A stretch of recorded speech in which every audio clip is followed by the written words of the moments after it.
Hello everyone and welcome to our channel again. On this haul this week, what are our highlights? Well, we have some nice highlights as we went through Trader Joe's. We've got a nice wine and cheese pairing. In fact, 2 wines and 2 cheeses to talk about.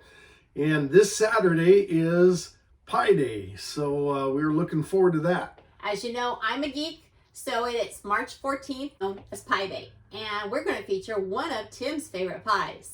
And we will find out what that is later in the haul here. As well as we have some, besides our old friends that many of us know at Trader Joe's, we found some new friends, some of them which sparkle. So we'll look forward to our haul and talking about these items. Let's get on with the haul. Mindy, get us started with the cheese. First cheese up is the Spotlight cheese. As you know, with Spotlight cheeses, they're there at the beginning of the month. This one's still there at the middle of the month. I did some research on this Forest of Bowling cheddar cheese. It really is a neat cheese. They take from the local farms there. They say almost within eyesight. So it's got a nice flavoring to it, but it's a strong cheese. And then of course, we still go Irish. And this one is a cheddar cheese again, but made with an Irish porter. Both of them are nice, strong cheeses. So they need wines. We have 2 different types. One is around a $30 bottle from Napa, California. Both are cabs. This is a 2017 Cabernet Sauvignon. Both are bold wines. This one is under $10 a bottle, and it's also a Cabernet Sauvignon from France. And again, with these bold cheeses and flavors, we want to pair them with a nice bold wine. These wines actually, being red, it would be good to pour them out a little bit, or if you have an aerator, do that. They get better as they sit out and get more complex in flavor. And airing doesn't mean just pull in the cork. Either pour it in the glass and let it air there, or pour it in the decanter, but both of these definitely improve with a little airing. So the next thing is one of your favorite sandwiches. Well, what you're talking about is the Philly cheesesteak. I look at the shaved beef. It's some of the best that you can find anywhere. And it goes so many ways. That one of them is the Philly cheesesteak sandwich. And along with that, of course, goes a nice cheese. Provolone, in this case, is carried by Trader Joe's. And together, if you can have it low carb with just the 2 of these with some nice peppers and onions, or you can add to it, getting one of those baguette, the organic French baguettes, warming them up in the oven, and you will feel like you died and went to heaven. Now, a couple things that I do with that shaved beef, I love it, I haven't seen it anywhere else, is I put it out on the chopping block and I give it a couple extra chops with my knife just to break it up. But I've made broccoli beef with it, I've made French dips with it, I've made Philadelphia cheese sandwiches. With the Philadelphia cheese sandwiches, the spices I use are bell peppers and onion, a little bit of the Grill Mates, maybe some of the mesquite or one of their flavorings, and then a pinch of oregano. Got the good sandwich there, with one of the best. So now I have a confession to make. I picked up the new chili garlic cashews because they were new out, and I cut a little hole in the back so I could snack one and see what they tasted like, and I kept snacking until the whole bag was gone, and they are out of stock until April, I was told. So I tried the Thai Lime chili cashews. These are good. These are spicier though. This one tasted like pizza with just a little kick. This one's got a little bit more of a kick than I'm used to. It's a little spicy for me, but it's still very yummy. So I can't wait till April. I'm going to be getting a couple bags of this one because it really is good. We also have another meat on the table. And what do you like to do with our chicken breast? With the chicken, I like cook it in a boiling water. And then when I get done, I shred it up and I put it in little packets and put in my freezer into meal-sized packets. And then when I pull them out and they're defrosted, I'll mix them with sauces. Some of our favorite sauces is this green salsa. I love it. It's just really flavorful. It does not have a kick. It's very mild. Another sauce I like is the red curry. I like both the red and the yellow. I mix it up with a can of coconut milk or coconut cream just to dilute it and make it go farther, and then add cauliflower, green beans, the chicken and some sauteed onions, and then we usually have that over rice cauliflower or even in a bowl in itself.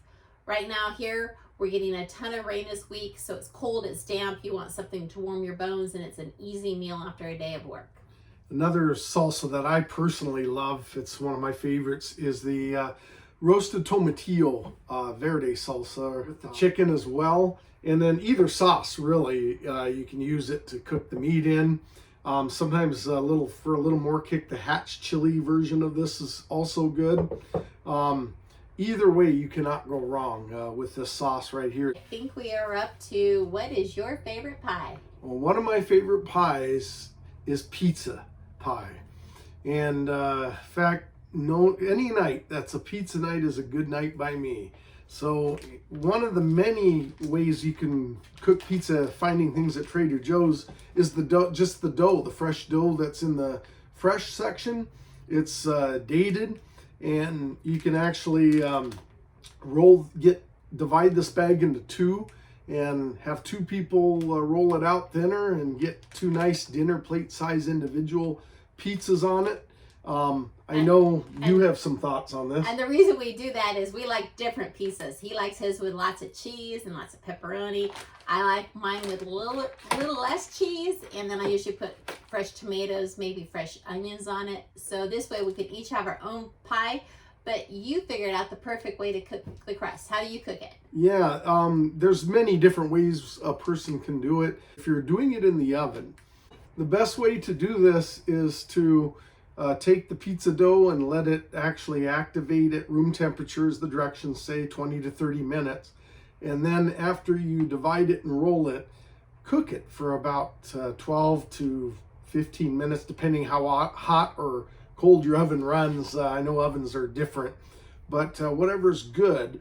At that point, pull it out off the cookie sheet and parchment paper, flip it over, and then top it with your favorite toppings at that time. As Mindy mentioned, I'm a purist, so I like we do a Roma tomato kind of crush with Italian herbs and seasonings as our sauce. I like to then lay, as a purist, my pepperoni on there, sometimes maybe black olives or a sausage of some sort, and then get my mozzarella cheese laid on there. Sometimes I'll put the cheese on the sauce, then the pepperoni or whatever topping, and then a little more cheese on the top, and man, does it come out good. So that's my way of doing it. That way it's less soggy in the middle, it's soft, but it will have like a little bit of a nice crisper exterior as you bite into it.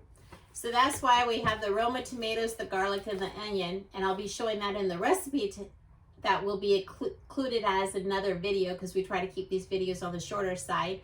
And it just takes the garlic, salt, pepper, little Italian spices, the Roma tomatoes, and the onions. It comes out for a very fresh tasting pizza sauce, and it goes great on the Trader Joe's pizza dough. Outstanding. We're going to have a happy pie day, guys. Yes. So there's been a new item that's shown up recently. It says wild skipjack tuna. It's in the flyer this week. It's in a package, and it was really interesting. The flyer said that it's hand cut, it's put in here raw, it's cooked in the packet, and they actually test it for the mercury. So I thought this time we could open the package and actually see what it looks like. So here we're gonna open up the package. There's definitely a liquid in there. I'm waiting to see this too, everyone. And you can see it kind of comes out chunky. And there's not a whole lot in there, so it might be good just for one salad, but it's definitely lighter. It's a lighter tuna, and it's tested for mercury. It's 0.15 parts per million, so it's got a limit on how much mercury on it. It doesn't have a fishy taste, it more has a tuna taste. Hope so.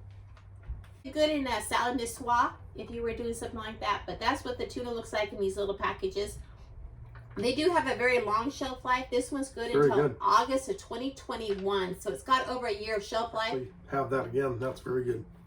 And even mixing mayo with it and doing it as a tuna salad, I can see that.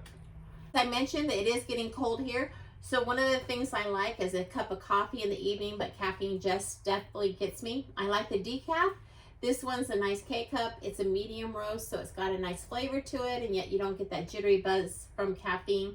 So I was glad to pick that up.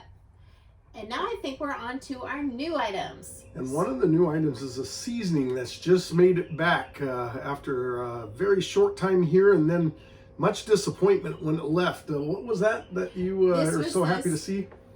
Furikake, and I didn't even get it. It came in and it went so fast. And do you remember why it came in wet? It was limited supply because of a small distributor actually in Japan. So they must have caught up and got more made. So that's what they told us. It's the small place, and they're able to get it again. What's nice about this is there's no MSG. There is no sugar in it. It's only got sesame seeds, black seaweed, salt, and kelp powder. So it's a very clean tasting. You can use it on your eggs, on your rice, on your popcorn. It's just a very nice umami flavor. So I was excited to see it come back. And along with that savory seasoning, we have another savory that's a brand new item in our frozen section. And I know you're excited about this one. These were the Kung Pao chicken mochi balls. I don't know how I feel about these yet. I'll have to definitely try them. It's a rice crust on them. There is, I believe, it looks like 7 or 8 balls. So you can see they're about that size, and there is 8 balls in there. And the directions say to toaster oven or conventional oven. So it looks like it's more of an oven thing, and it takes about 20 minutes to heat up. But I'm definitely interested to see what that one tastes like. Well, we know we like Kung Pao chicken, and we know we like mochis, so hopefully the combination will pay off here. Now, this one was really interesting. This was a learning lesson for me. They had the bourbon vanilla extract in there. I've been seeing it every time I go up and down those aisles. You can even see it on a Master Chef when they did the vanilla episode. There was the brown label of bourbon vanilla. Bourbon is not the flavoring. Bourbon is not how it's processed. Bourbon is the island that it's from. So this is from the island of Bourbon. It's an organic vanilla. I don't know how it makes a difference where it's from. I'm sure it does. So I will be doing some cooking and maybe some making candies with the bourbon vanilla. I also have Mexican vanilla, and we'll see if there is much of a difference in taste. But I was excited to see a new vanilla to try and a new lesson to learn. Sure. Well, as we mentioned, there's some sparkling new things at Trader Joe's, things that sparkle. You have 2 of them right next to you. I do. These are nice because this one is an yerba mate, and it's with hibiscus and citrus. There is no calories, so there's no sugar in it. It's just a nice sparkling like a tea. This is the other one. This is a green tea with no calories again. So they're just sparkling, but it's nice and something different than your normal just plain sparkling waters. And along with that, we have a friend that does have calories of these. And I'm excited about it because it's 4 cans of strawberry juice beverage. And last summer, the watermelon version of this was so good, but Man, it went like that. Fast. Yes. Yes. So I got 2 boxes rather than just one like I did last summer. And I'm looking forward to those coming back. But these are wonderful because they have juice and a nice sparkle to them. You look at the box, it looks like you're looking right down into the glass of soda there. But what I can see is taking these so many different directions, putting frozen strawberries in them, or taking that scoop of vanilla ice cream and putting it in for that old-fashioned strawberry ice cream soda, a little whipped cream and a cherry. See, I'm going back to my childhood and the memories of doing some of those things. But again, or even with mixed drinks, this is a nice starter. So a lot of different ways you can take this refreshing drink in the summertime. But I believe that is our haul. That is our haul for this week. Thank you for joining us. You helped us navigate the treasure hunt minefield we call Trader Joe's in such a great way every time we go in. And thanks for joining us. Help give us a thumbs up. And please remember, subscribe. We'll see you next time. Thank you.